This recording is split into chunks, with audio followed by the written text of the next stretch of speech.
ഇപ്പോൾ VS-ന്റെ പ്രിയപ്പെട്ട സഖാക്കൾ VS-ന്റെ ഭൗതിക ശരീരം SUT ആശുപത്രിയിൽ നിന്ന് പുറത്തേക്കെടുക്കാൻ പോവുകയാണ്. അതിനുവേണ്ടിയുള്ള കാത്തുനിൽപ്പാണ് ഇപ്പോൾ. അവിടെ നിന്ന് നേരെ AKG പഠന ഗവേഷണ കേന്ദ്രത്തിലേക്കായിരിക്കും ഭൗതിക ശരീരം കൊണ്ടുവരിക. അവിടെ പൊതുദർശനം ഉണ്ടാകും.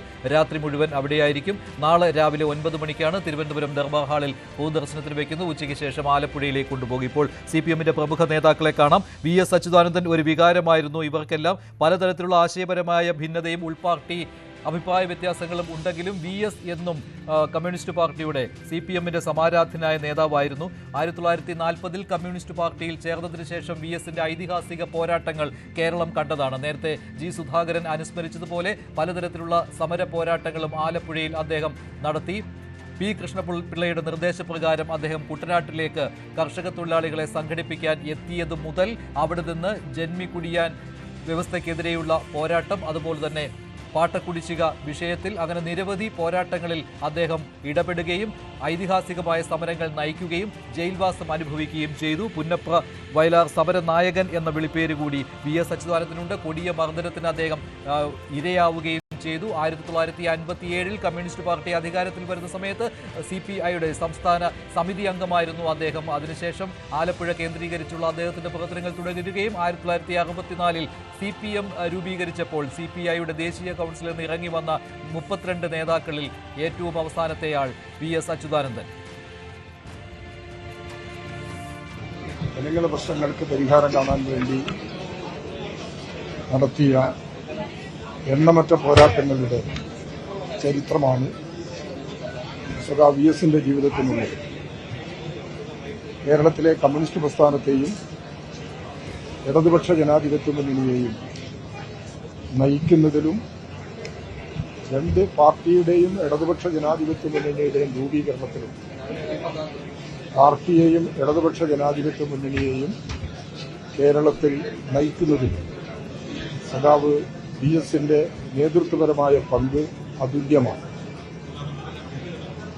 ദീർഘനാളായി രോഗശയ്യയിലാണ് അദ്ദേഹം. ആ സന്ദർഭങ്ങളിൽ പോലും പ്രധാനപ്പെട്ട പ്രശ്നങ്ങളിൽ പ്രതികരിച്ചുകൊണ്ട് കമ്മ്യൂണിസ്റ്റ് പ്രസ്ഥാനത്തിന്റെ നിലപാടുകൾ വ്യക്തമാക്കിക്കൊണ്ട് VS വഹിച്ച പങ്ക് ഇടതുപക്ഷ ജനാധിപത്യ പ്രസ്ഥാനത്തിന് തീരാ നഷ്ടമാണ്. ഇടതുപക്ഷ ജനാധിപത്യ മുന്നണി VS-ന്റെ ചരമത്തിൽ ദുഃഖം രേഖപ്പെടുത്തുന്നു. അദ്ദേഹത്തിന്റെ ചരമത്തിൽ അനുശോചനം രേഖപ്പെടുത്തുന്നു. അദ്ദേഹം നേതൃത്വം നൽകി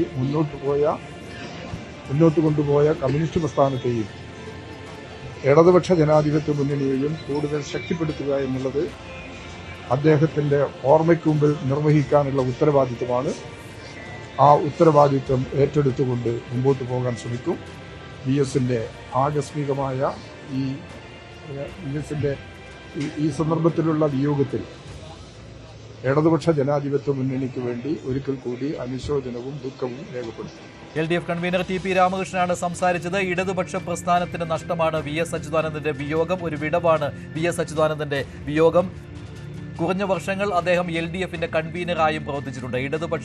ഇടതു മുന്നണി കെട്ടിപ്പടുക്കുന്നതിൽ നിർണായകമായ പങ്കുവഹിച്ച വ്യക്തിത്വം കൂടിയാണ് VS അച്യുതാനന്ദൻ. ഇടതുപക്ഷ പ്രസ്ഥാനത്തിന് ആശയും അഭിലാഷവുമായിരുന്നു VS അച്യുതാനന്ദൻ. CPI-യുടെ നേതാക്കളും അദ്ദേഹത്തെ അനുസ്മരിക്കുന്നുണ്ട്. കമ്മ്യൂണിസ്റ്റ് പാർട്ടിയിൽ തുടക്കമിട്ട കാലം മുതൽ അദ്ദേഹം യഥാർത്ഥ കമ്മ്യൂണിസ്റ്റായിട്ട് ജീവിച്ചു, വിപ്ലവ പോരാട്ടങ്ങൾക്ക് നേതൃത്വം വഹിച്ചുവെന്നാണ് CPI-യുടെ പ്രമുഖ നേതാക്കളും അനുസ്മരിക്കുന്നത്. ഇടതുപക്ഷ പ്രസ്ഥാനത്തിന് ഒരു നഷ്ടം എന്ന രീതിയിലാണ് CPI-യുടെ നേതാക്കളും അദ്ദേഹത്തെ അനുസ്മരിക്കുന്നത്. നിരവധി അനുസ്മരണ പ്രസംഗങ്ങൾ എത്തിക്കൊണ്ടിരിക്കുകയാണ്, സന്ദേശങ്ങൾ എത്തിക്കൊണ്ടിരിക്കുകയാണ്. VS അച്യുതാനന്ദന്റെ വിയോഗം ഇടതുപക്ഷ പ്രസ്ഥാനത്തിനും CPM-നും ഉണ്ടാക്കിയിരിക്കുന്ന നഷ്ടം, ഒരു വിടവ്, അതാണ് എല്ലാവരും ചൂണ്ടിക്കാണിക്കുന്നത്. ഒപ്പം 1940 മുതൽ VS അച്യുതാനന്ദൻ കേരള രാഷ്ട്രീയത്തിൽ ആരാണ് എന്നതിന്റെ ഒരു പരിച്ഛേദം കൂടിയാവുകയാണ് ഇത്തരത്തിലുള്ള സന്ദേശങ്ങൾ. കർഷക തൊഴിലാളി പ്രസ്ഥാനം കെട്ടിപ്പടുത്തത് മുതൽ, അവരുടെ അടിസ്ഥാന വർഗത്തിന് വേണ്ടി അധ്വാനിച്ചത് മുതൽ, അവരുടെ സമരങ്ങൾക്ക് നേതൃത്വം വഹിച്ചത് മുതൽ, കേരളത്തിൽ കമ്മ്യൂണിസ്റ്റ് പാർട്ടിയെ ഭരണത്തിൽ എത്തിക്കുന്നത് വരെ ഉള്ള നിരവധി പോരാട്ടങ്ങൾക്ക് അദ്ദേഹം നേതൃത്വം വഹിച്ചതാണ്. ആലപ്പുഴ ജില്ലയിൽ പാർട്ടിയുടെ സംഘാടനത്തിലെ മുന്നണി പോരാളിയായി അദ്ദേഹം 1950-കളിലും 60-കളിലും നിലകൊണ്ടു.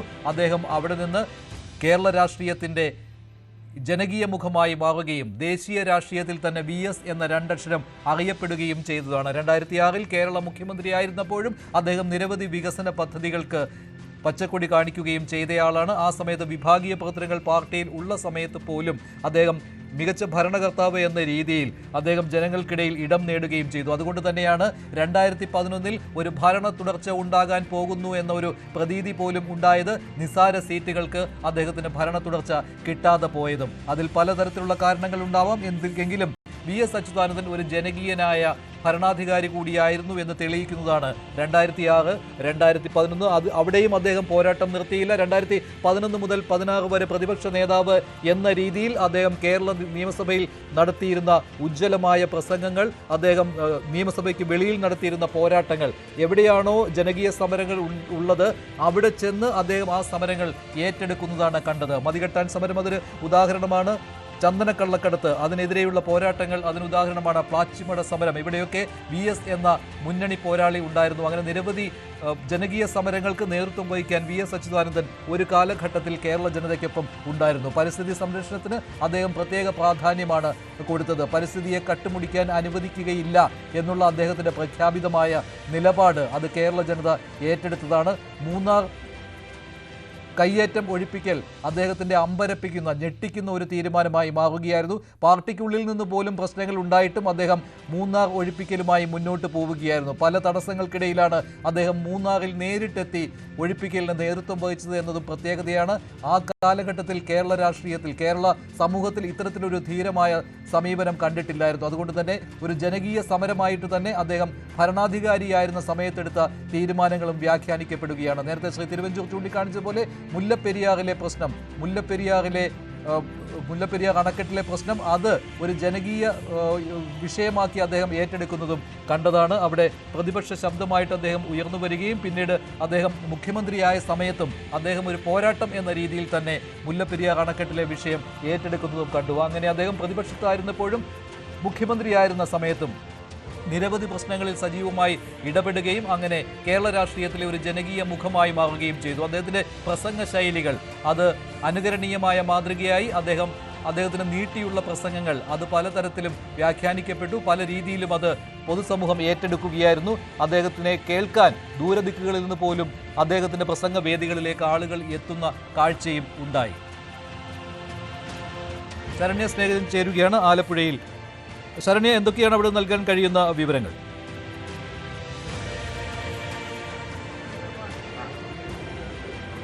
മഞ്ജുഷ, നമ്മളിപ്പോൾ ഉള്ളത് വേലിക്കകത്ത് വീട്ടിലാണ്. VSന്റെ പുന്നപ്രയിലെ വസതിയാണിത്. ഇവിടെ പാർട്ടി നേതാക്കന്മാരൊക്കെ തന്നെ എത്തി തുടങ്ങിയിട്ടുണ്ട്. മുതിർന്ന CPM നേതാവ് G സുധാകരൻ, HSLM MLA അടക്കമുള്ള ആളുകൾ എത്തിയിട്ടുണ്ട്.